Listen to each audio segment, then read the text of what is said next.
মাটি টাকা টাকা মাটি, রামকৃষ্ণ মহাশয় যেটা বলেছেন তার বদলে বলতে হয় যত মাটি তত টাকা। তো এই যে পাল্টে গেছে জিনিসটা, আবার আমাদের রুটে ফিরে আসতে হবে। বাংলা তার নিজের স্বমহিমায় ফিরে আসুক, স্বগরিমায় ফিরে আসুক, তাহলে দেশটাও ফিরবে। ডায়মন্ড হারবার আজকে হচ্ছে সন্ত্রাস, ওটা সন্ত্রাস কবলিত এলাকা, যেমন সন্দেশখালী ছিল বা রাখার চেষ্টা করা হয়েছে, এরকম ডায়মন্ড হারবার কেন্দ্রের 4টি বিধানসভা কেন্দ্র, সেখানে দাঁড়িয়ে গুন্ডাদের রাজত্ব চলে আর পুলিশ সেখানে তাদের সেবা করে। ভোট আজকে শেষ হয়ে যাবে, কতটা আশাবাদী? ভীষণ আশাবাদী। গোটা দেশে মানুষ শান্তির জন্য ভোট দিচ্ছে, যাতে দেশে শান্তি ফিরে আসুক, মণিপুর থেকে কাশ্মীর পর্যন্ত। এবং দ্বিতীয়ত শান্তিতে ভোট হোক, এটাই আমরা চেয়েছিলাম, অবাধ এবং সুষ্ঠু হোক, নিরপেক্ষভাবে হোক, রক্তপাতহীন হয়।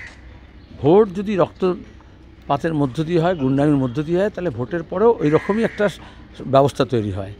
সেজন্য গুন্ডামি মস্তানির বিরুদ্ধে। আর ভোট যদি লোভে প্রলোভনে টাকা দিয়ে হয়, তাহলে টাকা রাজত্ব হয়। তখন আমাদের মুখ্যমন্ত্রীকে তো বলতে হয় মাটি টাকা টাকা মাটি, রামকৃষ্ণ মহাশয় যেটা বলেছেন তার বদলে বলতে হয় যত মাটি তত টাকা। তো এই যে পাল্টে গেছে জিনিসটা, আবার আমাদের রুটে ফিরে আসতে হবে। বাংলা তার নিজের স্বমহিমায় ফিরে আসুক, স্বগরিমায় ফিরে আসুক, তাহলে দেশটাও ফিরবে। কাল আমরা দেখতে পাই যে ডায়মন্ড হারবার কনস্টিটিউয়েন্সিতে খুব বেশি মানে সন্ত্রাস হচ্ছে, একদম কাল রাত্রির থেকে হচ্ছে।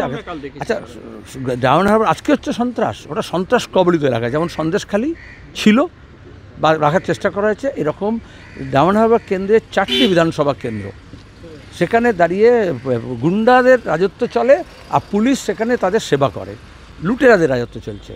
এবং এই ভাইপো এইরকমই একটা একনায়কতন্ত্র কায়েম করেছে ওখানে, ছোট্ট করে একটা মডেল। ডায়মন্ড হারবার মডেল মানে হচ্ছে যেখানে আমাদের ক্যান্ডিডেট ঢুকতে পারবে না, যেখানে মানুষ প্রচার করতে পারবে না, পোলিংয়ে বসতে পারবে না, আর লুট হবে, ভোট লুট হবে, জমি লুট হবে, প্রাকৃতিক সম্পদ লুট হবে, আর তারপরে লম্বা চওড়া কথা বলবে। আসলে লোকে তাদের তৃণমূলের আসল স্বরূপটা বুঝে নিচ্ছে।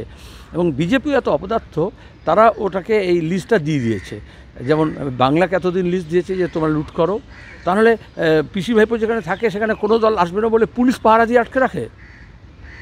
এই বাংলায় মানুষ স্বমহিমা যখন বাংলা ফিরে আসবে সগৌরবে, তখন ওই পিসি ভাইপোর একেবারে দালানে গিয়ে মানুষ বিজয় উৎসব পালন করবে। তাহলে কি 4 তারিখে লাল ঝান্ডা? হ্যাঁ, তো বললাম একেবারে অবশ্যই। শুধু লাল ঝান্ডা নয়, এবারে ইন্ডিয়া ব্লক লাল ঝান্ডার সঙ্গে তেরঙ্গাও যুক্ত হয়েছে।